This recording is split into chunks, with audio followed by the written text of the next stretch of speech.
mon cœur, mon adoration. Oh, le parfum qui t'es papa, la bonté de ton nom, mon âme est perdue. Yahweh, je veux être. Est-ce que tu veux être à Jésus? Alors adore avec moi.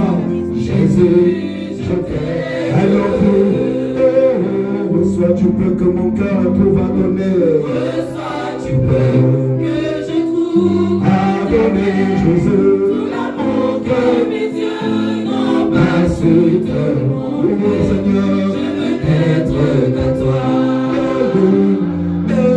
Jésus, je t'aime. Alors reçois du peu que je trouve à donner. Tout l'amour que mes yeux n'ont pas su te montrer. Papa, je vais. Est-ce qu'on peut adorer ensemble? Tu es peu agréable et bien aimé de t'aimer ensemble. Je t'aime. Alors on va dire reçois l'adoration le plus fort de nos cœurs. Reçois l'adoration. C'est ça. Cet après-midi, tu es le roi de gloire. Notre victoire. Digne tu es. Est-ce que tu veux le célébrer? Reçois l'adoration. Seigneur, tu es le roi. Alléluia. Notre victoire. Digne tu Seigneur. Allez, sois adoration. Tu es le roi. Notre victoire. Digne tu Seigneur.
Mon ami,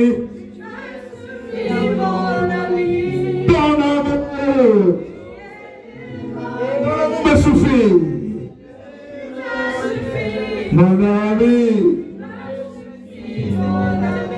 ta présence me suffit. Oui, tu me suffis, mon ami. Tu me suffis, mon ami. Ta présence me suffit. Elle me suffit. Tu me suffis, mon ami. Tu me suffis, mon ami. Ta parole me suffit. Tous ensemble, elle me suffit, mon ami. Elle me suffit, mon ami. Ta présence me suffit. Elle me suffit, mon ami. Elle me suffit, c'est ça. Mon ami. Ta présence me suffit. Seigneur, elle me suffit, mon ami. Elle me suffit, mon ami.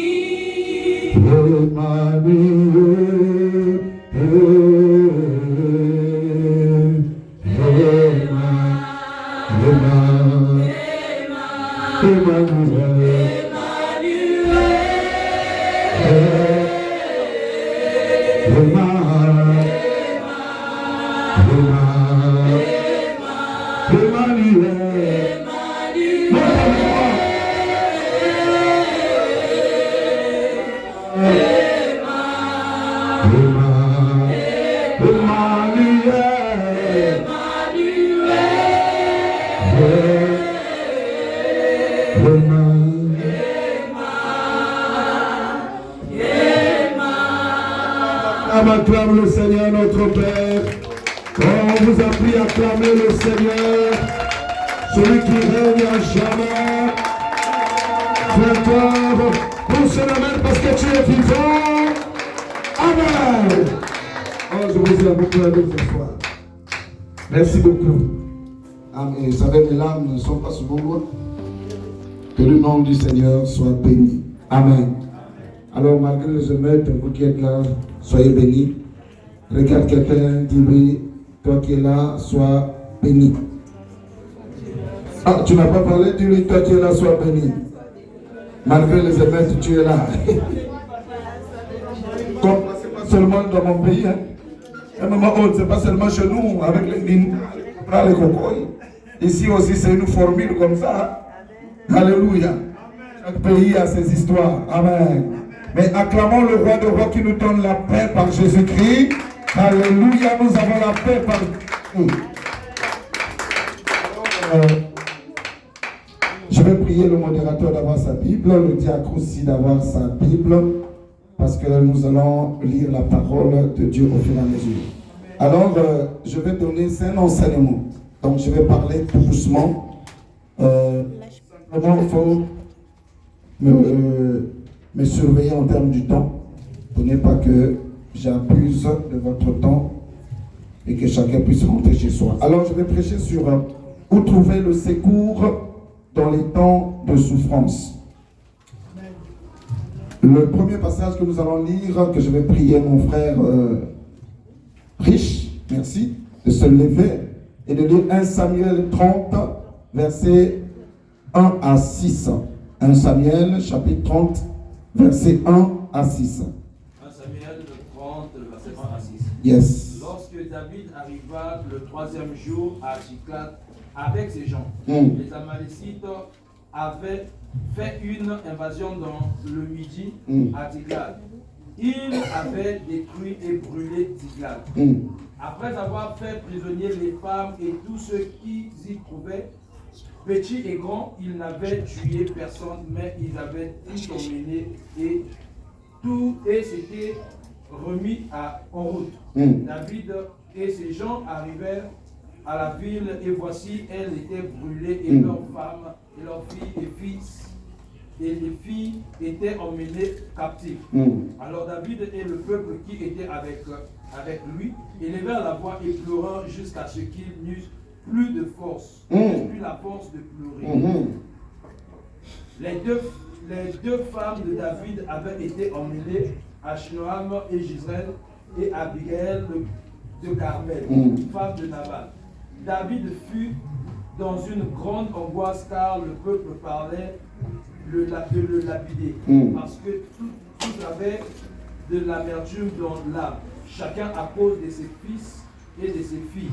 Mais David reprit courage et s'appuyant sur l'Éternel, son Dieu. Parole. Tu vas dire avec moi ensemble, mais, j'ai pas entendu, mais, David reprit courage en s'appuyant sur l'Éternel, son Dieu. Donne-moi un amen de vainqueur. Mon ami, la Bible dit ceci, que vous aurez des tribulations. Le Seigneur avait prédit que tout chrétien qui vient à l'église, qui croit en Jésus, aura des tribulations, aura des temps de souffrance, des temps de difficultés. Quelqu'un me suit pour me donner un amen de vainqueur? Le fait d'être chrétien ne nous prive pas de souffrance, ne nous prive pas de problèmes, ne nous prive pas de l'humiliation, ne nous prive pas de la maladie, ne nous prive pas du rejet. Quelqu'un veut dire amen. Alors il est question ici de savoir où est-ce que je vais trouver le secours quand rien ne va dans ma vie. Quand toutes sortes de souffrances s'imposent à ma vie, toutes sortes de difficultés s'imposent à ma vie. Vous savez, la force de la foi, c'est pas quand tout va bien. Alléluia. Les gens pensent que, comme je suis devenu enfant de Dieu, la souffrance appartient aux païens. Non, mon ami. L'apôtre Pierre dit que les mêmes souffrances qui sont imposées dans le monde, les chrétiens aussi traversent ça. Remarquez par exemple ici il y a des émeutes. S'il n'y a plus de bus, et les chrétiens et les païens souffrent pour ne pas avoir de bus et de moyens de transport. Oui ou non? Oui ou non? Si le pays s'arrête parce qu'on déclare l'état d'urgence, l'armée sort, c'est nous tous qui allons subir. Il n'y a pas que chrétiens, il n'y a pas que païens. Vous comprenez? Et si vous lisez bien la Bible, il est écrit aussi que le malheur atteint souvent le juste. Quelqu'un dit avec moi, le malheur peut m'atteindre, mais j'ai des promesses. Ah non, on dit ça bien, amen, mais j'ai des promesses. Mais j'ai des promesses. Certains pensent que le problème c'est seulement chez nous en Afrique. On fuit la pauvreté, mais on va trouver d'autres sortes de problèmes. Parce que nous sommes sur la même terre. En Afrique, on peut fuir la pauvreté. On peut fuir les mauvais hôpitaux. Ici, on vient, on peut trouver les bons hôpitaux, mais il y a des réalités ici qui sont, à un moment quand tu restes, quand tu dis, il faut encore rester en Afrique. Amen. Mais chacun a choisi par rapport à sa destinée l'endroit où tu l'as planté. Quel que soit l'endroit où tu es planté, tu traverseras l'ombre de la vallée de la mort. Amen. Mais David dit que quand je marcherai dans l'ombre de la vallée de la mort, je ne craindrai aucun mal. Ah, quelqu'un devait dire amen, bien avec moi. Regardez David. David était un élu de Dieu. Depuis le sein de sa mère, David a été choisi pour être roi d'Israël. Et d'ailleurs, le Seigneur notre Dieu porte même le nom de fils de David. Vous êtes avec moi? Regardez ce guerrier-là. Un homme qui n'a jamais perdu le combat. Un homme qui n'a jamais perdu de bataille. Quelqu'un me suit? Si tu me suis, fais comme ça. Tu vas attirer ton attention. Si tu me suis, fais comme ça. Chaque fois que je fais comme ça, ça veut dire que je veux attirer ton attention. Amen. Vous savez, je regrette. Nous là, on pousse son âge.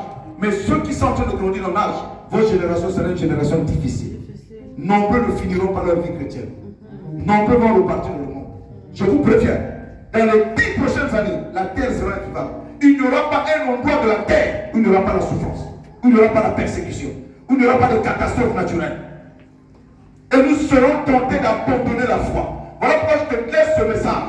Pour que quand tu traverseras des temps difficiles, n'abandonne pas Jésus. J'aimerais que tu me regardes, ce vieux pasteur-là.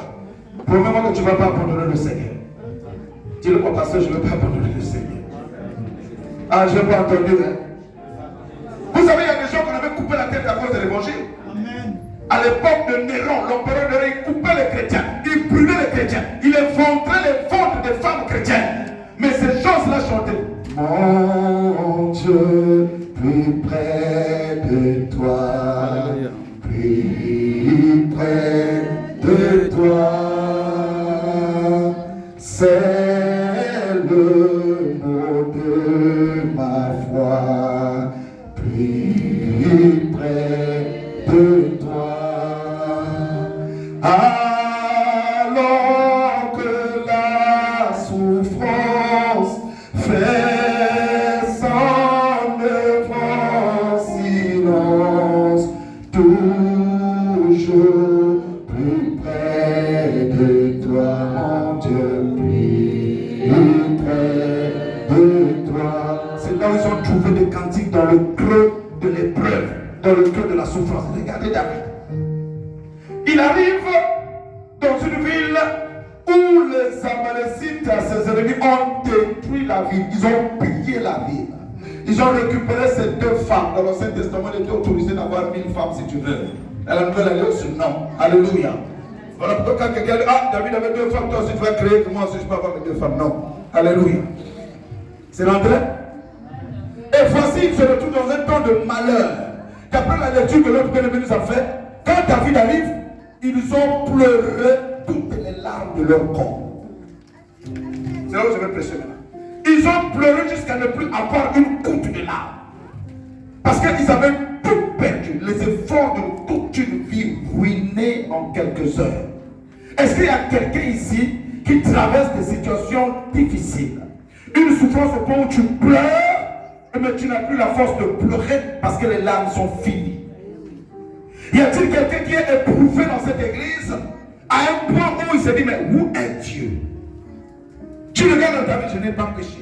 Tu regardes dans ta vie, je n'ai pas fait quelque chose de mal. Mais tu traverses des moments pénibles, des moments douloureux, des moments difficiles. Tu te poses la question, mais Seigneur, je veux je te confie ma jeunesse, je te confie tout. Mais pourquoi telle chose m'arrive? Alléluia. Amen. Tu perds la force. Peut-être que tu es quelqu'un ici, tu subis le rejet. Rejeté par tous, écrasé, méprisé par tous. Tu n'as pas d'appui, tu ne sais plus quoi faire. Vous savez, il y a des moments où on ne sait même pas prier. Tu es un général dans la prière, une femme de prière, un homme de prière. Mais il y a des situations où tu ne sais même pas comment tu vas commencer par prier. Tellement que c'est trop difficile. Est-ce que je parle à quelqu'un? Peut-être que c'est une maladie qu'on t'a diagnostiquée. Peut-être que c'est un problème administratif. Peut-être que c'est un problème au sein de la famille. Une montagne dont je ne sais pas. Et cette souffrance crée l'amertume dans ton cœur. La Bible dit que David avait de l'amertume. L'amertume, c'est des regrets profonds. Vous savez, il y a des moments quand tu vis, tellement que tu souffres, tu ne sais même plus ce qu'on appelle pas souci. Les soucis ont dépassé.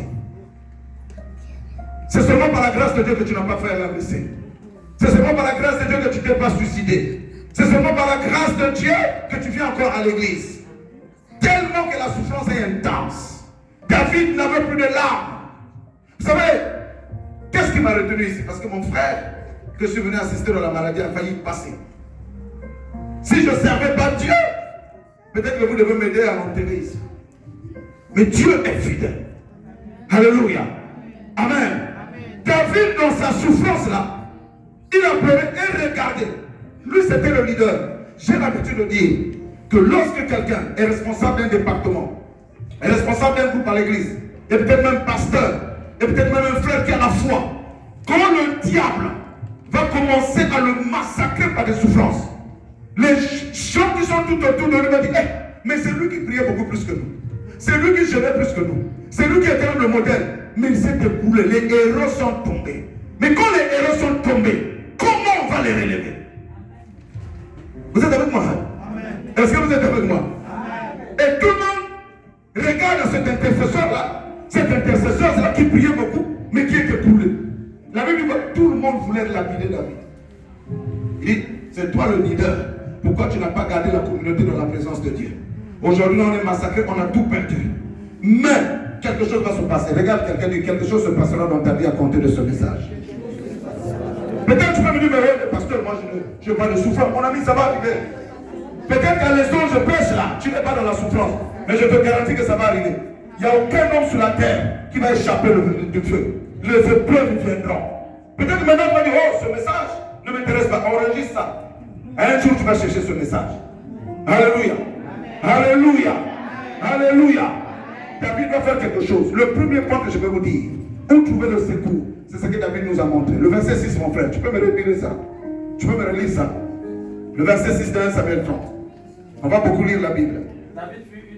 David fut dans une grande angoisse. Car le peuple parlait de le lapider. Vous savez quoi? Vous savez l'amertume dans la... Écoutez-moi, bloquez-moi ça là. Sachez ceci. Quand dans une église, quand dans un foyer, quand dans une amitié, quand dans une relation, quand dans une vie, les choses se coulent et que quelqu'un a l'amertume dans son âme. L'amertume, c'est un poison. Quand l'amertume a détruit la joie, quand l'amertume a détruit la paix, cette personne devient méchante. Il y a des moments où nous sommes envahis par l'amertume et on veut une seule chose, se venger, rendre ce qu'on nous a fait. Et on veut même maudire Dieu. Pourquoi tu as permis ça, Seigneur? Si tu étais un bon Dieu, pourquoi je suis dans le malheur? Pourquoi je suis dans la souffrance? Vous savez, j'ai résolu depuis des années, n'ai jamais posé à Dieu la question pourquoi je souffre, pourquoi je n'ai pas ci, pourquoi cette maladie m'est arrivée, pourquoi on m'a rejeté, pourquoi je suis tombé dans telle erreur, pourquoi elle m'a fait ceci. Le pourquoi là ne m'appartient pas. Tout ce qui m'appartient, c'est que Dieu, toutes choses concourent au bien de ceux qui aiment Dieu. Dans le monde, on disait Eponga est toujours meilleur. Mais en Christ, on dit toutes choses concourent au bien de ceux qui aiment Dieu. Même quand ça fait sortir toutes les larmes, même quand tu n'as plus de béquilles, fais attention à ce poison. Parce que quand quelqu'un a l'amertume, c'est grave, il va faire des dégâts. Vous êtes avec moi? Je prie que Dieu nous libère et nous préserve de toute amertume. Et tout ce que le diable fait, lorsque nous souffrons, que nous ayons des regrets. Et le premier regret que nous regrettons même d'être chrétiens. Vous savez, il y a beaucoup de chrétiens dans le monde. Ils sont repartis. Ils ont dit non. La marche de Dieu, c'est faux. Je préfère repartir dans le monde. Pourquoi? Parce que c'est l'amertume qui est rentrée dans leur cœur. L'amertume est la conséquence des déceptions de la vie, des déceptions des amis, des déceptions dans les mariages, des déceptions dans les familles, des déceptions dans le milieu professionnel. Vous êtes avec moi? Dis avec moi, l'amertume, tu ne régneras pas dans mon cœur. Alors il dit, chacun avait l'amertume à cause de ses fils et de ses filles qu'on avait pillés. Je veux prier que dans cette église, que nous soyons libérés de toute amertume. Quel que soit ce que nous avons soumis dans cette communauté-là, que nous soyons libérés de l'amertume. Nous devons aussi être libérés de l'offense. Matthieu 6 dit, pardonne-nous nos offenses, comme nous aussi nous pardonnons à ceux qui nous ont. Mon ami, quand on n'est pas libéré des offenses subies dans la famille, on ne sera pas dirigé. Et on sera la proie de Satan et son armée de démons. Car il est écrit que si nous ne pardonnons pas à nos frères, à nos soeurs, à nos bien-aimés, Dieu ne nous pardonnera pas non plus nos péchés. Il faut terminer cette phrase-là dans la Bible. Il faut faire attention avec les lois de Dieu. Alléluia. Je vous parle avec tout mon amour, mes enfants. Et remarquez, mais qu'est-ce que... Repartez un peu là-bas. Ah, vous êtes parti sur Matthieu 6. Ramenez-moi mon verset. Ah, il est rapide, celle-là. Acclamez pour elle. Acclamez. Ça veut dire tout le monde. Amen. Ramène-moi un sévère 30, verset 6, ma fille. Alors, qu'est-ce que David va faire? Moi, j'aime David. Mais, David reprit courage. La première chose, si tu veux trouver le secours de la souffrance, reprends les armes du courage. Sois courageux. Sois courageuse. En avant, fidèle peuple du Seigneur. Si Satan fait rage, j'ai vainqueur. Veille, lutte, prie, saisi par la foi, l'immortelle vie de Jésus le roi. Vous êtes avec moi? Dis à quelqu'un, reprends tes armes de courage. Dis-lui, ne te décourage pas au jour de la détresse. On dit ça fort pour me motiver. Ne te décourage pas au jour du malheur. Premier secret, bannis le découragement. Parce qu'elle avait dit que l'esprit de l'homme le soutient dans la maladie. Mais l'esprit abattu dessèche le jour. Quand tu es abattu, tu ne tiendras pas la bataille. Tu ne gagneras pas le combat. Tu ne te releveras pas. Je prie que la grâce de Dieu atteigne le cœur de quelqu'un pour retrouver le courage. Deuxième chose que nous devons faire, il reprit courage en s'appuyant sur l'éternel son Dieu. Deuxième secret, s'appuyer sur le Dieu tout-puissant. Quand tout va mal. Je répète pour ceux qui écrivent parce qu'il y a des gens qui sont très intelligents qui prennent des notes dans cette église. S'appuyer sur le Dieu tout-puissant. N'oubliez jamais ça. Et ça, on va aller dans le psaume 113. Le diacre, le psaume 113, si on peut me balancer ça, comme ça, si on va vite. Mais si on ne va pas vite, celui qui trouve, le diacre trouve le psaume. On commence d'abord par 34. 34, versets 5 à 7. S'appuyer sur Dieu, c'est reconnaître que le prix avait déjà été payé à la croix. C'est reconnaître l'œuvre achevée de Christ à la croix. C'est l'œuvre achevée de Christ à la croix qui est la source de ma délivrance, qui est la source de ma force, qui est la source de mon miracle. Amen. Le psaume 34, verset 5 à 7. Je lis la parole de Dieu dans le livre des psaumes 34, versets 5 à 7. Vas-y. J'ai cherché l'Éternel. J'ai cherché l'Éternel. Il m'a répondu. Il m'a répondu. Il m'a délivré de toutes mes frayeurs. Il m'a délivré de toutes mes frayeurs. Quand on tourne vers lui, les regards ont rayonné. De joie. Le visage ne se couvre pas de honte. Quelqu'un va dire avec moi. Ensemble. Reprendez là-bas. Quand on tourne vers lui les regards, on y va. Quand on tourne vers lui le regard. Plus fort que ça. Quand on tourne vers lui le regard. Quelle est la conséquence?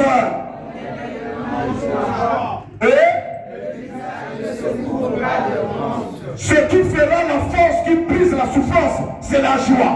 Or, la joie vient lorsque mes regards sont tournés vers Jésus. Je suis malade, je tourne mes regards vers Jésus. Mon foyer bat les lèvres, je tourne mes regards vers Jésus. Mes enfants sont de la rébellion, je tourne mes regards vers Jésus. Ma vie, ça ne va pas, je tourne mes regards vers Jésus. J'ai des batailles impossibles, je tourne mes regards vers Jésus. J'ai des comportements de ma vie, dans ma maison qui ne s'écoulent pas, je tourne mes regards vers Jésus. Qu'est-ce que Jésus va me donner en premier? Sa joie, sa paix. Alléluia. Vous savez, la première chose que Satan fait lorsqu'il t'enlève la joie, il te met la tristesse, il détruit même la lumière sur ton visage. Que cela ne t'arrive pas au nom de Jésus. Je prie que tu trouves la force à regarder au Seigneur quel que soit ce que tu peux traverser ou ce que tu pourras traverser demain ou après-demain. Amen. Dis avec moi, je lève mes yeux vers le Seigneur. Car en lui, je trouve le secours dans mes épreuves. Acclame pour toi-même parce que le miracle arrive sur ta vie. Alléluia. Tous au verset 20. Descendez au verset 20 du psaume 34. Nous sommes en train de dire s'appuyer sur l'Éternel. J'ai lu la parole. Oui. Le malheur attend souvent les justes. Mais L'Éternel fait quoi? À tous ensemble, on y va. Le malheur. Est-ce qu'on a dit qu'un juste ne peut pas avoir le malheur? Ah non, mais lui, là, s'il souffre, assurément, il est dans le péché. Les mauvaises doctrines de notre... Il y a des gens qui souffrent parce qu'ils ont péché. Mais il y a des gens qui souffrent parce qu'ils n'ont pas péché. C'est à cause de leur justice, c'est à cause de leur vie, c'est à cause de leur sainteté, c'est à cause de leur amour pour le Seigneur. Ils sont persécutés. La Bible dit ceux qui veulent vivre pieusement la vie en Christ seront persécutés. Oh, quelqu'un devait dire Amen. Go. Mais qu'est-ce qui va se passer? On reprend. Le malheur. Donc le malheur peut arriver. Le malheur peut m'arriver. Mais quelle est la cause? Qu'est-ce qui arrive après? Non, c'est trop faible. Mais il faut que tes entrailles fassent mal. Mais non, mais donc si le malheur m'arrive, je commence à penser déjà ma délivrance. Lorsque je suis dans la souffrance, lorsque tout va mal, je ne regarde pas ce que je souffre, mais je commence à penser la suite du verset. L'Éternel va me délivrer. Quand je suis en train d'annoncer à quelqu'un, si tu souffres, acclame déjà la délivrance. Alléluia. C'est ça la foi en Dieu. Quand tu regardes à Dieu, tu ne regardes plus la douleur, tu ne regardes plus la maladie, tu ne regardes plus le regard des gens, tu ne regardes plus le regard des hommes, tu n'as plus honte de passer dans certaines ruelles, tu passes partout, on t'indexe, c'est leur problème, on te critique, c'est leur problème, on parle du mal de toi, c'est leur problème. C'est que tu sais ce que l'Éternel a préparé, un chemin de délivrance pour moi. Quelqu'un veut dire Amen à ça? Alléluia. Si tout le monde parle du bien de toi, tu es en danger. Je vais répéter pour que ça rentre. Si tout le monde dit du bien de toi, tu es en danger. Il faut parfois qu'on dise du mal de toi. Alléluia. Il ne faut pas toujours aimer d'être toi devant tout le monde. Personne ne pourra être juste devant les hommes. Car la justice d'un homme n'est qu'un vêtement souillé. Et si tu cherches l'approbation de tout le monde, tu échoueras. Les sentiments sont destructeurs. Mais quand vous remarquez que dans nos églises, nous n'avançons pas, nous sommes trop dans l'émotion, nous sommes trop dans les sentiments. Oh, Dieu n'est pas un homme. Et un fils de Dieu n'est pas aussi un homme. Nous avons la chair, mais nous avons l'esprit qui nous permet de crucifier nos sentiments et nos émotions et laisser la parole triompher. Alléluia. Quand tu souffres, laisse la parole te conduire. Ne laisse pas tes émotions te pousser à prendre des décisions. Elle va te tromper. Quelqu'un va acclamer une fois, 2 fois, 3 fois. Est-ce que tu es avec moi? Dis pasteur, je suis là, je t'entends, je te comprends. Pourquoi s'appuyer sur l'Éternel? C'est pour chercher sa miséricorde. Pourquoi s'appuyer sur l'Éternel? C'est pour chercher sa miséricorde. C'est pour recevoir les instructions qui vont te permettre de sortir plus que vainqueur de la souffrance dans laquelle tu te trouves. Pourquoi s'appuyer sur l'Éternel, notre Dieu Tout-Puissant? C'est pour chercher sa miséricorde, sa pitié. Deuxièmement, pour recevoir les instructions de Dieu qui vont te permettre de sortir plus que vainqueur de la souffrance dans laquelle tu es plongé. Très important.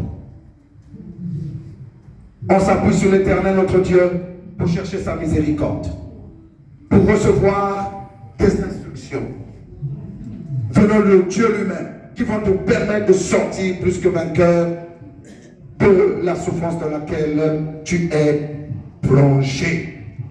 Hébreux chapitre 12, verset 2.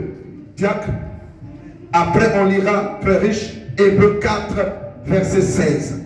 Hébreux 12, verset 2 et Hébreux 4, verset 16. On y va? La parole de Dieu dans le livre des Hébreux 12, verset 2. Oui. 12, verset 2. Oui. Ayant les regards sur Jésus. Hein? Qui est-il? Les chefs et les consommateurs de la foi, qui ont envie de la joie, Oui. qui était réservé Oui. à la souffrance, la croix méprisée, l'ignominie, et s'est assis à la droite du trône de Dieu. Mon ami, quand tu as les regards, pourquoi tu dois avoir les regards sur Jésus? Parce que c'est lui le chef de la foi. Jésus mange la foi. Un consommateur de biscuits. C'est pas un mangeur de biscuits. Amen. Oui ou non? Amen. On a dit Jésus est le consommateur de quoi? Donc il mange la foi. Voilà pourquoi Hébreux 11 6 dit, sans la foi, il est impossible d'être agréable à Dieu. Car il faut que celui qui s'approche croit que Dieu existe et qu'il fasse quoi? Il récompense tout ce qui le cherche. Quelqu'un me croit? Alors lorsque je tourne mes regards vers Jésus, c'est parce que lui, il a besoin de voir ma foi. Parce que lui, il a souffert avant moi. Il a porté mes fardeaux. Il a porté mes maladies. Il a porté mes souffrances à la croix. Il a remporté la victoire. Donc c'est en lui que je trouve la source de la force, la source de la victoire pour sortir vainqueur de mes épreuves. Quelqu'un me dit Amen avec moi. J'aime le passage qu'on ne lira pas, mais notez ça chez vous dans 1 Corinthiens 15. Je vois le verset 57, je pense. Il dit, gloire soit rendue à Dieu qui nous donne la victoire par Jésus-Christ, notre Seigneur. Donc nous portons les regards vers le Seigneur parce que nous trouvons en lui la miséricorde. Nous trouvons en lui les instructions capables de nous sortir de la souffrance. Hébreux 4, 16. Vous voyez, si vous avez trouvé, gloire à Jésus. Est-ce que nous pouvons dire Alléluia, Alléluia? Alléluia, Alléluia, vas-y. Oui. Approchons-nous avec assurance du trône de la grâce, afin d'obtenir miséricorde et de trouver grâce pour être secouru dans nos besoins. J'aime bien faire l'école à l'église, l'école de dimanche. Amen les enfants. Amen l'église. Approchons-nous avec quoi? Avec quoi? Avec la peur, avec les doutes, avec les pleurs, avec les plaintes, avec la tristesse. Acclame pour toi-même parce que tu t'approches avec donc la première chose que le regard de Dieu te donne, c'est l'assurance que Dieu est présent et qu'il est miséricordieux et qu'il est compatissant et qu'il est avec toi. Ah là les enfants, comprenez ce message, ça va vous aider. Approchez avec de quel trône? Trône de jugement, trône de condamnation, trône de culpabilité, trône de rejet. Grâce me dit quoi? Je n'ai rien fait pour mériter l'amour de Dieu. Je n'ai rien fait pour mériter la bonté de Dieu. Je parlerai de ta bonté. Je dirai plus haut, plus haut, plus haut, ce que tu as fait pour moi, Seigneur.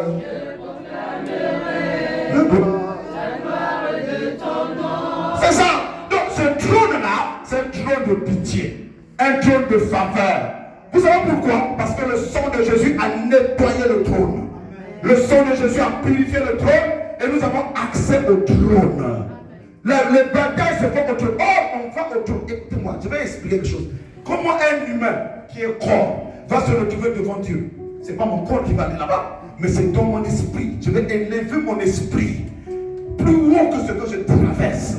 Il y a un moment quand je prie, je lève mon esprit au point où j'ignore, même si même un moustique me pique, je ne sens pas ça. Pourquoi? Parce que tu élèves ton esprit à un niveau où tu te dis Dieu est là et je suis devant sa face. Et c'est là où vous êtes connecté comme à un wifi, un câble international spirituel qui commence à te télécharger la grâce. La grâce qui te permettrait de tenir ferme dans les mauvais jours. Voilà pourquoi prier là. Il y a des moments où il faut se taire. La prière, c'est pas parler. La prière, c'est pas faire le silence. Tu dis, je suis là. Et quand tu vas dire, je suis là, tu vas savoir qui tu es. Amen. Tu vas même comprendre que tu n'es même pas dans la présence de Dieu. Qu'est-ce qui va se passer? Quand tu vas être silencieux, toutes sortes de pensées vont tourner dans ta tête. C'est-à-dire que tu vas te parler à toi-même. Tu vas même penser à ton boulot, tu vas penser à tes métros, tu vas penser à tes problèmes. Tant que le calme n'est pas rentré dans ta chambre secrète qui est ton esprit, ne prie pas. Voilà pourquoi Jésus ouvre une parenthèse sur la prière. Jésus a dit, quand tu pries, entre dans ta chambre, ferme la porte. La porte de la pensée, elle est dangereuse, elle doit être fermée par la foi. Voilà pourquoi ne commence pas la prière sans l'adorer, sans le louer. Et à un moment donné, après ton adoration, d'abord tu te calmes. Tu vas voir que toutes sortes de pensées vont traverser ta tête. Jusqu'à ce que le calme va rentrer en toi. Tu vas commencer seulement à penser à Jésus. À la parole de Dieu qui va commencer à circuler dans ton esprit. Là, tu peux parler. Acclame le Seigneur. Est-ce que je vais expliquer à quelqu'un? Maintenant, devant ce trône-là, afin d'obtenir quoi les enfants? Afin d'obtenir quoi? Première chose que je dois trouver, c'est quoi? La misère. C'est ce que je vous ai dit. Soit la miséricorde qui sortira de la souffrance. Frères, sœurs, quand les homosexuels vont gouverner la terre, quand ils vont prendre des lois, nous ferons quoi? Quand la marque de la bête va s'infiltrer sur la terre, si tu restes là et que tu ne vas pas l'enlèvement, tu tiendras. Lorsqu'on nous impose des lois à l'école, vous savez, ce qui arrive à la France, c'est parce que la famille est détruite. Lorsqu'on détruit la couche familiale et que les parents ne peuvent plus éduquer leurs enfants comme la parole le réclame, les chicoter, les corriger, et que si tu corriges, tu éduques, on va t'envoyer dans les services sociaux. C'est ça la conséquence. Amen. Parce que quand la famille est détruite, j'entends, je lis dans les journaux, dans le média, ah non, on appelle à la responsabilité des parents. Ah bon? Vous commencez à appeler la responsabilité des parents maintenant. Mais quand les parents éduquent leurs enfants, vous envoyez les services sociaux. Un enfant de cet âge, tu ne peux même pas le cogner. Il va le dire à sa maîtresse, ma mère m'a donné une paire de chiffres. La police se présente chez toi. J'ai un frère qui est dans une ville à Lyon. On a mis en prison avec sa femme. Simplement parce qu'il avait corrigé son enfant. On l'a mis en prison. Heureusement que l'enfant est parti avec la Bible. Voir la police, l'enfant de 12 ans. Il a sorti proverbe qui dit ne loigne pas la chicote de l'enfant. Il dit nous on est des chrétiens. Et chez nous il est écrit que si je fais mal, papa a le droit de me corriger. C'est sur cette base qu'on a libéré les parents. Mais écoutez, les musulmans ont une autre culture et ils imposent même leur culture ici là. Et nous les chrétiens on est faibles. Comment vous avez les voiles qu'on impose ici? Ils amènent leur culture, ils imposent. Mais un chrétien, quand il se retrouve dans le milieu des païens, il commence à être le caméléon.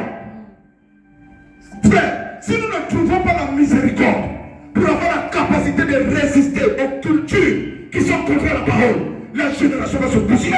Vous allez voir les jeunes chrétiens, quand ils finissent le culte, ils sont à la plage, les frères et les sœurs en bikini. Mais ça c'est l'entoutement. Ça c'est le système de pensée du monde. Ça c'est pas la parole. Donc je veux voir les frères et une sœur en bikini. Vous savez ce que ça veut dire? Au final, les sœurs ont des strings au bord de la plage. Les enfants d'un même père. Ils ont fini d'adorer Dieu. Ils se mettent dans des caleçons. Mais ça, c'est la culture selon Satan. Romains 12 dit, nous ne marchons pas selon les systèmes de pensée de ce monde, mais nous sommes transformés par le renouvellement de l'intelligence. C'est pas tout ce qui est dans la France qui est bon. Prenez ce qui est bon, rejetez le mal. Amen. Au nom du modernisme, ah mon ami, tu viens à l'église, tu penses tu es comme un caleçon, tu as porté une dehors. D'abord, dehors, ça c'est la mort, ça c'est Babylone. Ah, si vous ne savez pas, moi je m'en vais. Avance. Faites attention. Quand je vous ai vu là, j'ai dit les enfants ils s'amusent. Si c'est ça que tu vas partir comme église, ça va se détruire. Il faut discipliner la jeunesse. Parce que la jeunesse est l'avenir de l'église. La Bible dit jeunes, vous êtes forts. Car la parole de Dieu habite en vous. Ce n'est pas la parole de Satan. Nous avons des lois bâties par les illuminations, bâties par les maçons, bâties par les homos, et qui commandent même les croyants. Tu dois sortir de là. Vous êtes trop calme. C'est la vie. Amen. Avance. Je ne dois manger, je ne dois pas partir de ma nation. Alléluia. Parce que si je ne te pose pas ça, je serai responsable de ton sang. Amen. Ce film-là, un jour, on va ouvrir. Toi, je t'ai envoyé en France. Au lieu de dire la vérité, toi, tu as joué au compromis. Je ne veux pas perdre ma place au ciel. Amen. Les chrétiens ne peuvent pas vivre. Ne vous conformez pas au monde. Vous avez fini plutôt le culte, mais n'allez pas dans les places vous maintenir. Non, ne rentrez pas dans le fait que vous empoufrez d'alcool. La Bible dit d'Ecclésiaste, jeune homme, réjouis-toi. Mais sache que dans les derniers jours, Dieu t'appellera en jugement. Frère, il y a des choses que vous dites, mais c'est écrit où? Mais il est écrit que la terre appartient à Satan. Et que nous ne devons pas marcher dans la débauche, comme les gens de ce monde. La débauche, ce n'est pas seulement la fornication, le rapport sexuel entre deux personnes mariées. C'est aussi les alcools, c'est aussi mal s'habiller. La Bible dit la femme qui se craint l'Éternel doit s'habiller avec décence, pudeur et modestie. Comme Sarah. C'est ça. Vous ne venez pas à l'église avec des poitrines dehors. Alléluia, alléluia. Non. On vient dans la présence de Dieu. On va honorer Dieu, être bien couvert. Vous mettez vos jolies tenues, mais vous protégez vos corps. Je vous aime. Amen. Je vous aime de tout mon cœur. C'est le pasteur. Quand c'est le fils de la foi. Moi, je suis un père. C'est différent. Il peut vous caresser, mais moi, non. Craignez Dieu. Paul avait dit à Timothée que personne ne méprise la jeunesse de Bruxelles dans cette communauté. Ne les prenez pas comme votre camarade. Respectez-le au rang de votre pasteur. Honorez-le comme votre pasteur. C'est pas votre camarade. Hein? Quand je ne vais pas vous appeler, je viens de vous chercher. Il ne faut plus faire ça. Un pasteur qui est là, en train de chercher les anticours là. Laisse-les venir à l'église. Laisse la parole les parler. Ou commande les gens pour qu'ils aillent le faire. Fils, tu es jeune, c'est vrai. Mais personne ne doit mépriser ta jeunesse. On doit te respecter comme le pasteur. Vous devez le payer. Vous devez l'écouter. Vous devez l'honorer.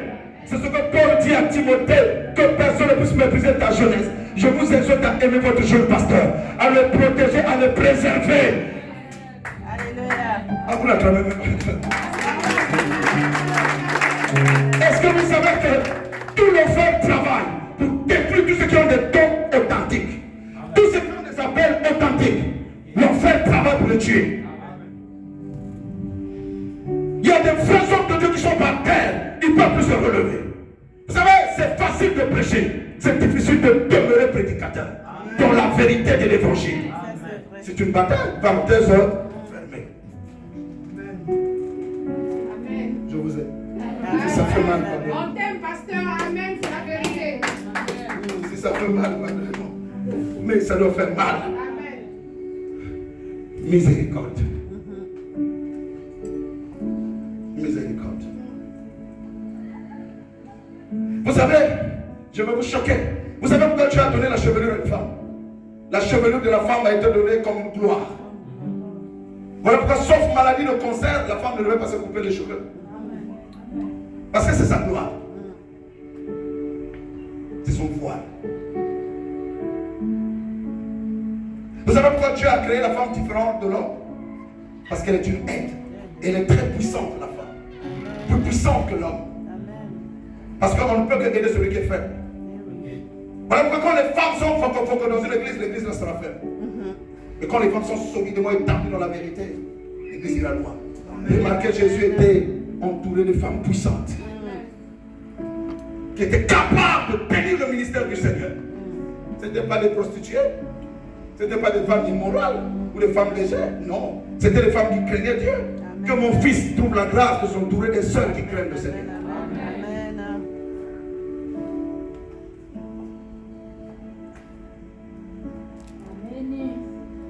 Je vous aime. Alléluia. Excusez-moi de chanter cette chanson. Baya kitando natika kekuke nanga polele basala kinyoso poba kotisa pomoinanga na molili molimoha nungisi elikana motema lwembo ya sika na bomo Yahweh. Oh, oh, Amubanga, Yelokote,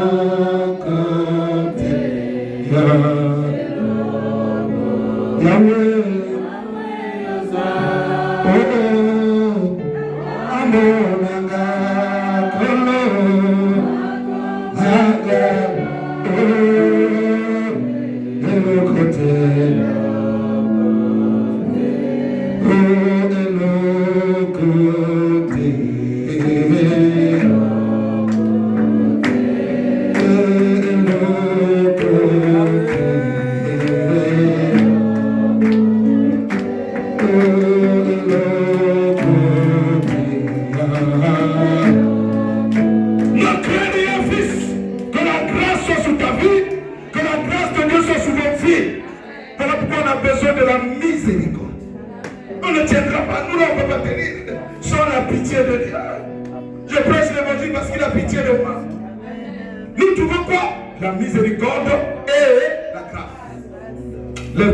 Lève-toi de mains vers le ciel.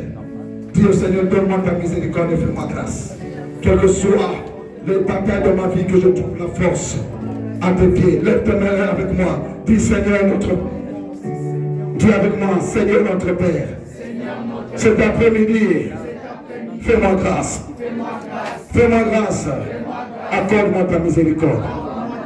Dans mes soucis, dans mes batailles, dans mes souffrances, que je trouve grâce à tes yeux, que j'obtienne ta miséricorde. Au nom de eux, acclame le Dieu de ta vie. On peut s'asseoir. Il reste encore un peu de temps. D'accord. Roselle, un peu de temps encore. Amen. On a lu les deux passages. Alors j'ai parlé de s'appuyer sur le Tout-Puissant pour chercher sa miséricorde, recevoir les instructions qui vont te permettre de sortir plus que vainqueur de la souffrance dans laquelle tu es plongé. Troisièmement, pour trouver les forces nouvelles. On s'appuie sur Dieu pour trouver les forces nouvelles. Parce que les situations brisent les forces, cassent le moral, détruisent la motivation. Mais lorsqu'on s'appuie sur le Seigneur, on retrouve la force. Quatrièmement, on trouve la joie. Le psaume 20. Le psaume 20, verset 1 à 3 et verset 8 à 9. Très riche. Le psaume 20, verset 1 à 3 et verset 8 à 9. Et aussi le psaume 123, verset 1 à 2. Psaume 20, verset 3 à 1 à 3. Que l'Éternel exauce au jour de la détresse. Oh, cet après-midi, que l'Éternel vous exauce au jour de votre détresse. Ah, je crie encore de la main de quelqu'un qui sera exaucé. Hein? Que le nom du Dieu de Jacob protège. Yes. Que du sanctuaire, il t'envoie du secours. Yes. Que du Sion, il te soutienne. Yes. Qu'il se souvienne de toutes tes souffrances. Oui. Agrée tes holocaustes. Ah, qu'il se souvienne de toutes tes offrandes et qu'il agrée tes holocaustes. Je prie que quand quelqu'un lève les yeux vers le Seigneur, il se souvienne que Dieu l'exauce. Je prie que Dieu puisse ôter toute personne de la souffrance et que quand tu traverseras la souffrance, que Dieu t'aide. Alléluia. Verset 8 et 9, mon fils. Du même psaume 20. Verset 8 et 9. Ceux-ci s'appuient sur leurs chars, ceux-là sur leurs chevaux. Oui.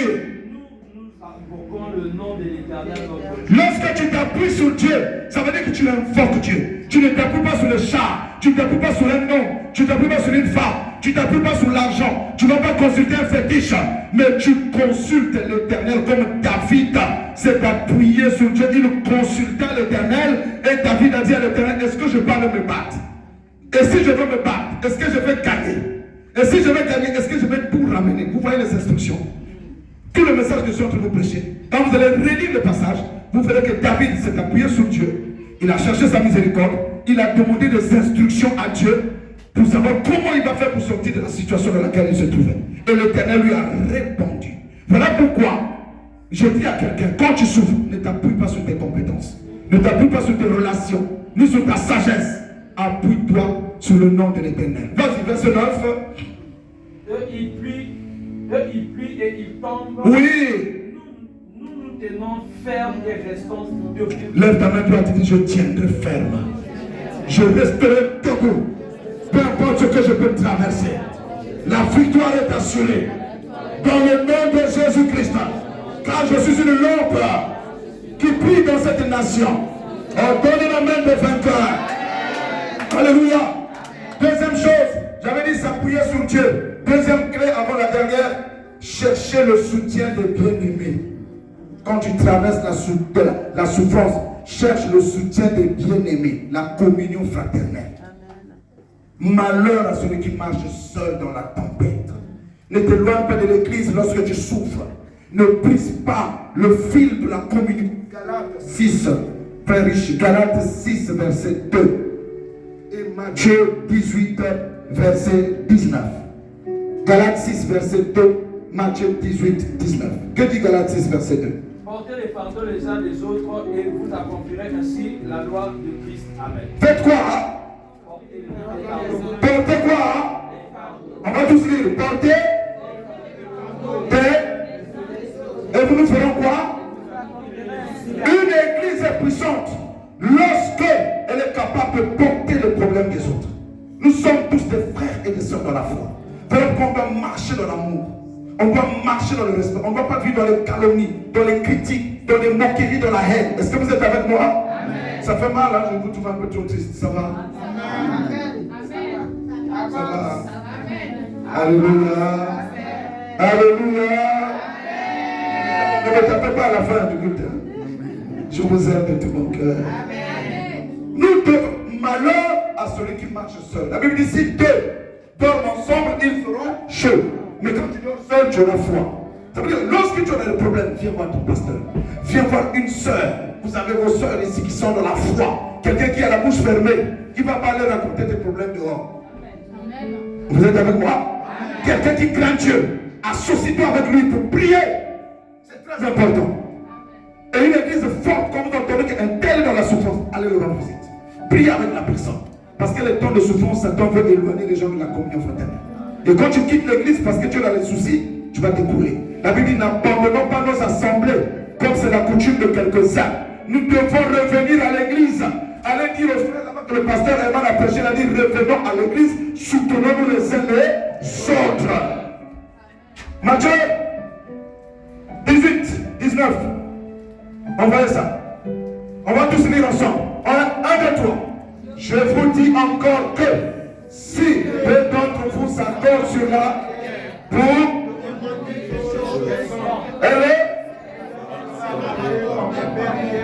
mon ami, oh non, moi mes problèmes, hein, je ne peux pas me confier au pasteur, hein, je ne peux pas me confier à maman autre, hein, je ne peux pas me confier à la soeur, je ne sais pas, un tel.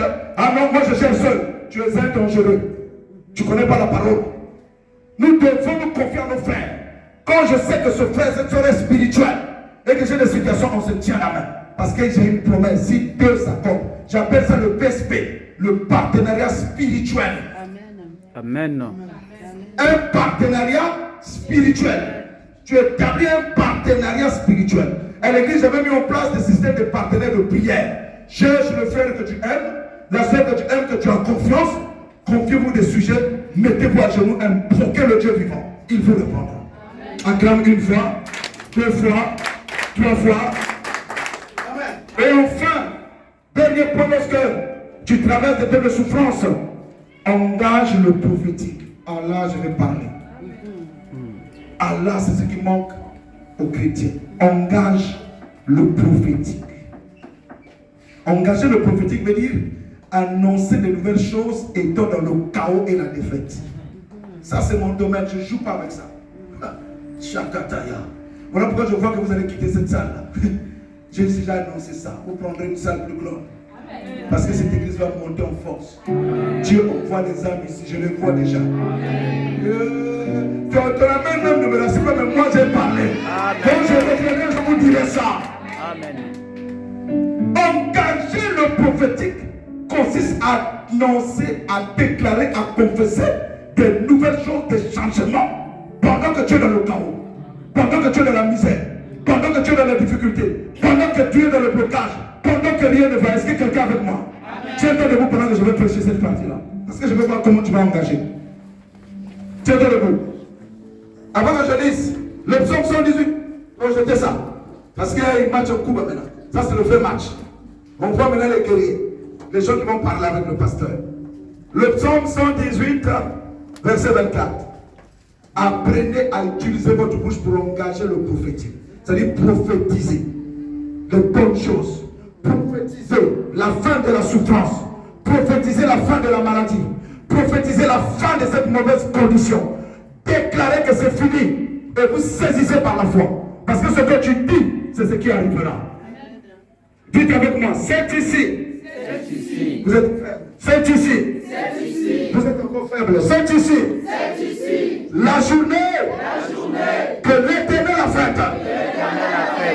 Qu'est-ce que ça veut dire? Chaque matin quand tu te lèves et que tu traverses des situations, ou même quand tout va bien, tu commences à parler à la journée.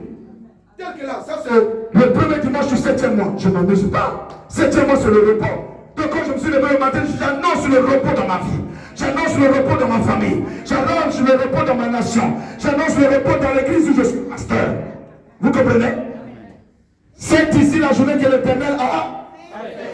Vas-y, qu'elle soit. Ah, quelqu'un dit qu'elle soit pour moi, c'est ça. Pas pour nous. Je ne mange pas avec ta bouche. Remplace-moi le nous par toi. On y va. Un sujet de quoi? Donc chaque matin quand tu te lèves, tu as un pile de problèmes. Tu dis, hey, c'est la journée en question. C'est une nouvelle journée. Une journée de joie. Une journée de bonne santé. Une journée où j'ai tous mes documents. Une journée où je suis régularisé. Une journée où je suis en bonne santé. Une journée où je prie comme un aigle. Une journée où j'ai la force. Une journée où les portes s'ouvrent. Une journée où je fais des nouveautés dans ma vie. Est-ce que vous êtes en train de comprendre? Tu es en train de prophétiser. Tu engages le prophétique. Une journée où mon mari change. Une journée où mon enfant rebelle la change. Une journée où ma femme rebelle change. Une journée où je trouve un autre emploi. Une journée où je récupère mon engagement dans le Seigneur. Tu es en train de me suivre? Habakkuk, balancez-moi ça. On reste debout. Je suis à la fin. Habakkuk 3, verset 17 à 19. Les enfants, apprenez à parler, à confesser la parole de Dieu. Engager le prophétique consiste à prendre les promesses de Dieu et à les mettre en face de ma situation. Aligner tous les versets possibles qui répondent, qui donnent une réponse de Dieu face à ce que je traverse. Et je prends ma bouche, puisqu'il est écrit dans Romains 10, 9 à 10, que si tu confesses de ta bouche le Seigneur et tu crois de ton cœur, tu seras sauvé. Vous êtes avec moi? Alors, on y va. Car oui. Oui. Oui.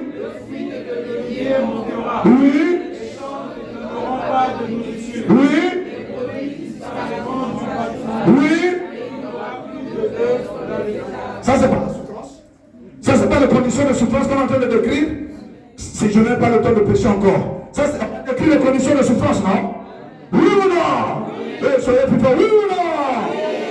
Mais qu'est-ce qui va se passer? Il y a un mot là, quoi? Ah non, vous n'avez pas bien dit ça, quoi? Donc malgré ce que je vis, malgré ce que je traverse, malgré ce que j'endure, il y a un mot qui change tout. Toutefois, je veux me réjouir de mon salut. Alors riche, comment se réjouir alors que tout va mal? Comment se réjouir alors que je suis souffrant? C'est la clé de la victoire. Apprendre à se réjouir. Parce que la joie de l'Éternel est ma force. Donc je commence à déclarer des paroles de joie au milieu de mon chaos. C'est ce qu'on va faire tout à l'heure. Continue. Verset 19. Ah, dites ça avec moi. On y va les enfants. L'Éternel, le Seigneur est ma force. Oh, est-ce que tu reçois la force? Hein? Il rend mes pieds semblables à ceux de l'Église. Et il fait marcher sur mes pieds. Alléluia! Vous savez, la biche de montagne, elle peut se retrouver sur le sommet de montagne, on sent ses fesses, mais elle est accrochée sur la montagne. Parce que c'est sabot, ça cache à la montagne.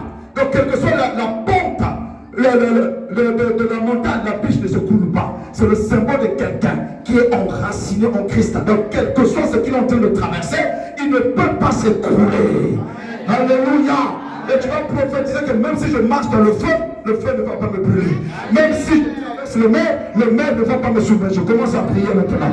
Commence à prier, commence à déclarer des mots dans la situation.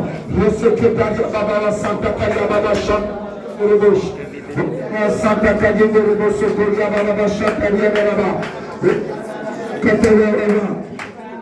Ne laisse personne parler à ta place. Ne laisse personne prier à ta place. Par rapport à ta situation, par rapport à tes épreuves. Commence à prophétiser. Commence à prophétiser. Nous allons prier pendant 5 minutes. N'arrête pas.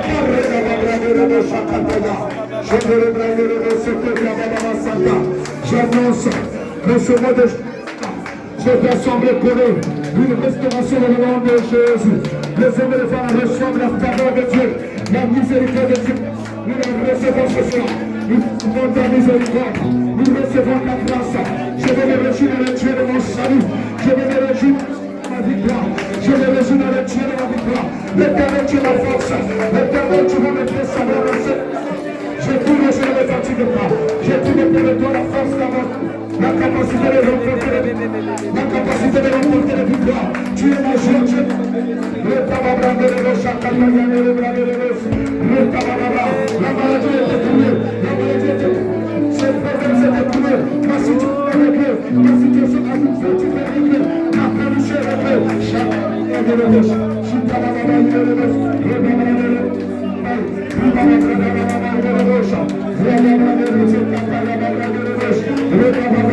Seigneur, je suis venu proclamer ma situation administrative est réglée. Au nom de Jésus, ma situation administrative est réglée. Au nom de Jésus, les sont régularisés. La commission est régularisée. Le feu est réglé. Les enfants de Dieu sont relevés. La maison de Dieu est relevée. Au nom de Jésus, tu peux nous remettre une paix. L'envers ta grâce. L'envers ta grâce. Tu nous mets les captifs. Tu nous mets les captifs. Tu nous mets les captifs. Tu changes les situations. Tu nous mets les Seigneur. Tu guéris les malades. Tu guéris les malades. Tu guéris les malades. Tu changes les conditions. Tu changes les conditions. Tu changes les cœurs.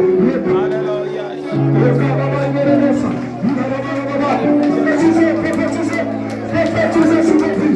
Prophétisez sous les méthodes qui m'ont fait.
Hallelujah.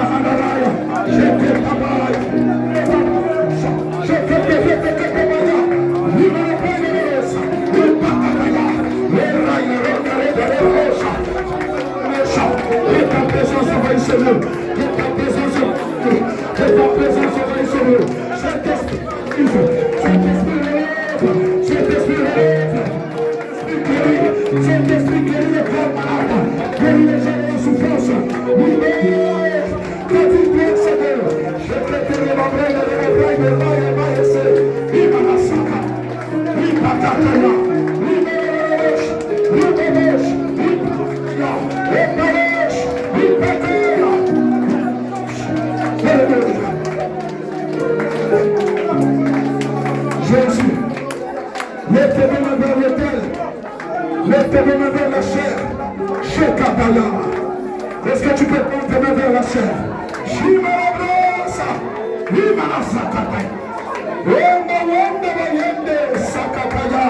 Recevez la grâce de Dieu pour la liberté. Recevez la force de Dieu. Recevez la puissance de Dieu pour opérer dans vos souffrances, pour opérer dans votre vie.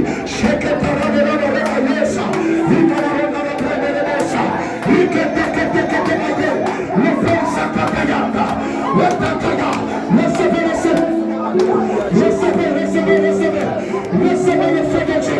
Recevez le feu de Dieu.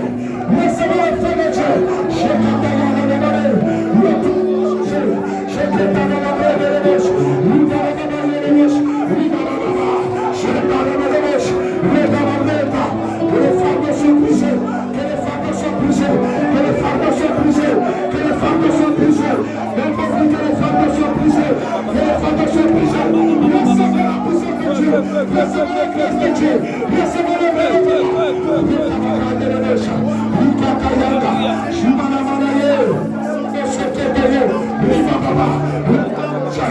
Le Saint-Esprit te sauve.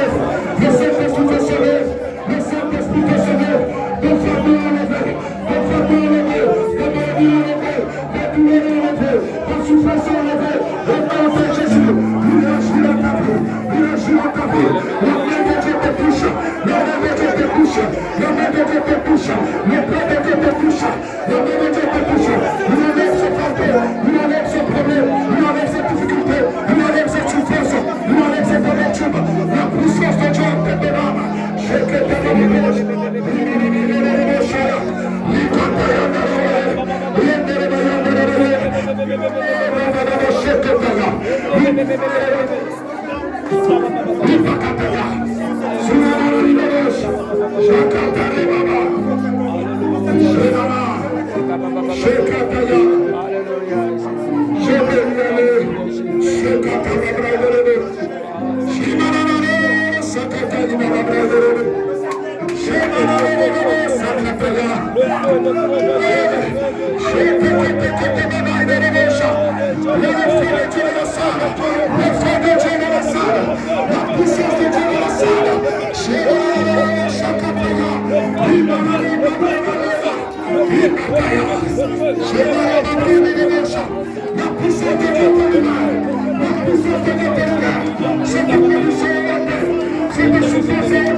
Recevez la force de Dieu. Recevez sa miséricorde. Recevez sa grâce. Quand vous êtes dans la salle, recevez la grâce de Dieu. Recevez chaque problème est réglé.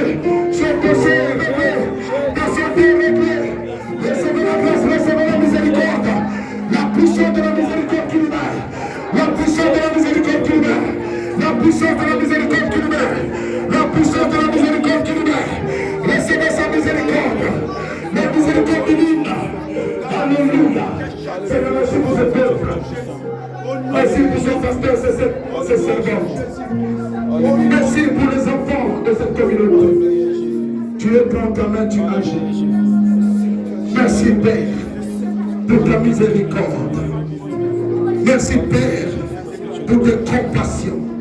Merci Père de relever le dossier, de régler la situation de ma soeur et mon frère, de régler les problèmes administratifs, de régler les problèmes spirituels, de résoudre cette souffrance dans laquelle ma bien-aimée, ma bien-aimée se trouve. Toi le Dieu de toute force, toi le Dieu de toute force, tu mets la force au frère, Seigneur. Tu mets la force Merci Seigneur. Merci Seigneur. Merci Seigneur. Reste-moi calme sur le son du piano. Je vais prier maintenant. Là où tu seras, un feu va t'investir. Un feu va t'investir.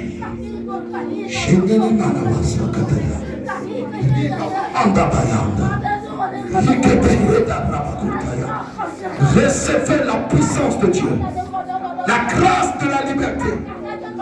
Reçois la puissance de l'Esprit de Dieu sur ta vie. Reçois la force de Dieu sur ta vie. La miséricorde qui brise l'amertume. La miséricorde qui brise cette souffrance. Reçois, reçois. Quand la miséricorde de Dieu te touche, il te délivre de cette souffrance. Il te délivre de ces conditions dans lesquelles l'ennemi t'a plongé.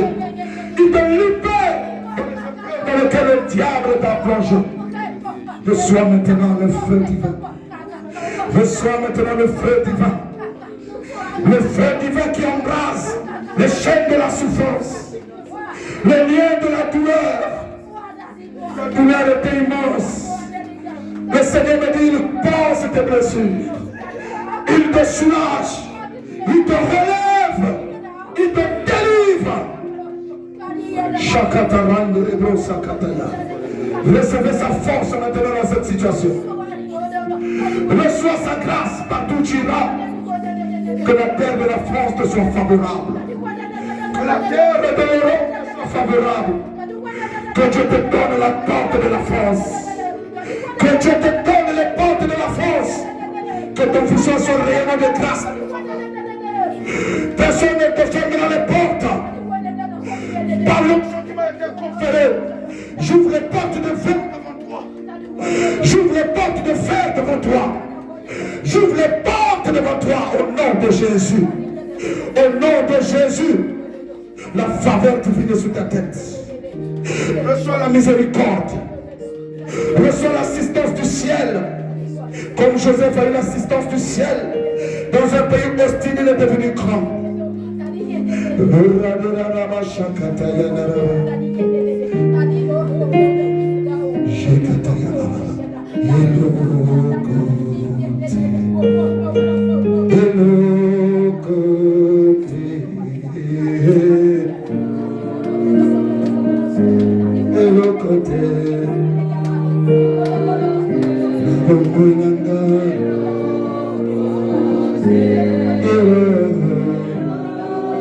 N'aie plus peur.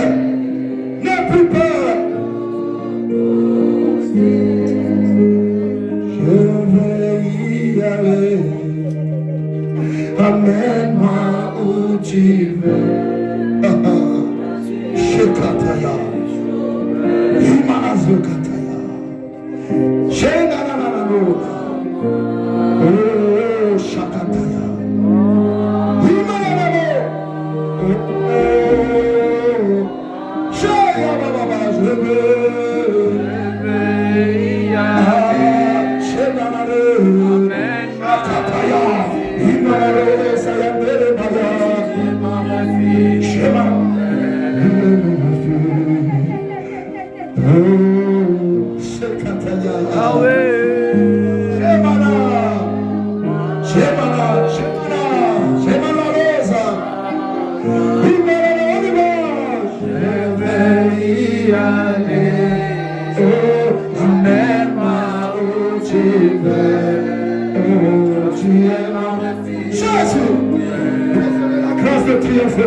Recevez la grâce de triompher.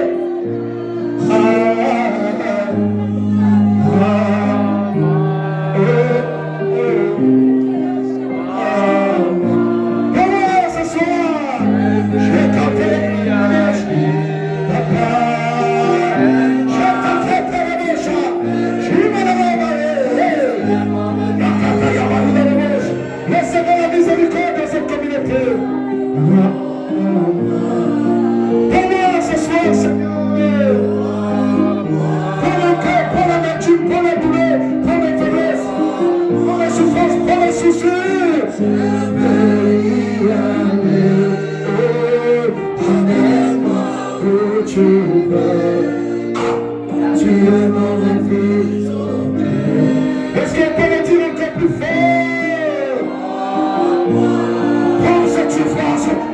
cette douleur, prends cette faiblesse, prends cette humiliation, prends cette médiocrité. Arrête-la. Je t'entends, y'a pas plein d'ailleurs.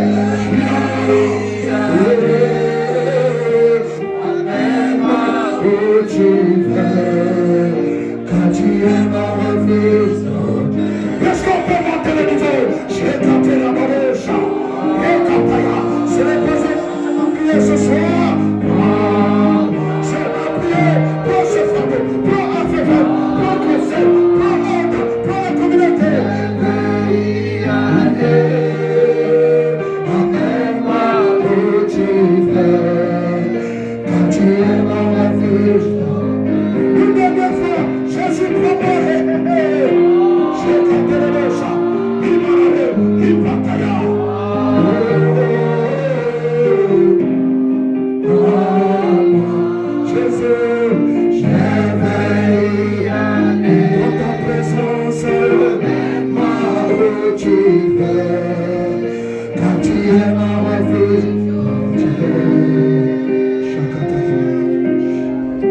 Merci Saint-Esprit. Continue à opérer dans cette communauté, Seigneur. Continue à étendre ta main de grâce. Continue de prendre ta main dans le cœur de ceux qui souffrent, dans le cœur de ceux qui traversent des moments pénibles. Oh, tu es le secours qui ne manque jamais dans la détresse. Tu es la force des faibles.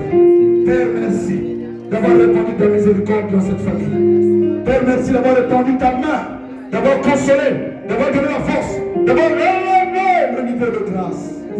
Nous nous appuyons sur toi. Nous nous appuyons les uns les autres. Nous engageons le prophétique pour une vie de triomphe. Car au commencement, tu as dit que la lumière soit. Pendant que le monde était dans le bruit, Papa, que ta lumière soit dans cette communauté, dans toutes les vies, pour amener le relèvement, la restauration, le réveil, la victoire, la guérison et la délivrance. Au nom de Jésus-Christ, que quelqu'un qui a été et qui est dans la présence de Dieu pousse des cris de joie en maintenant. Le Dieu est parfait. Le Dieu est parfait. Le travail, est-ce que nous pouvons pousser des cris de joie? Dans le travail, le Dieu est toute grâce. Le Dieu est toute victoire. Le Dieu est toute éternité. Alléluia.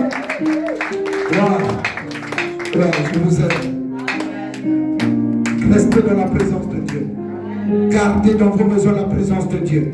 N'oubliez pas les trois choses. S'appuyer sur l'Éternel. Rechercher la communion fraternelle. Engager le prophétique.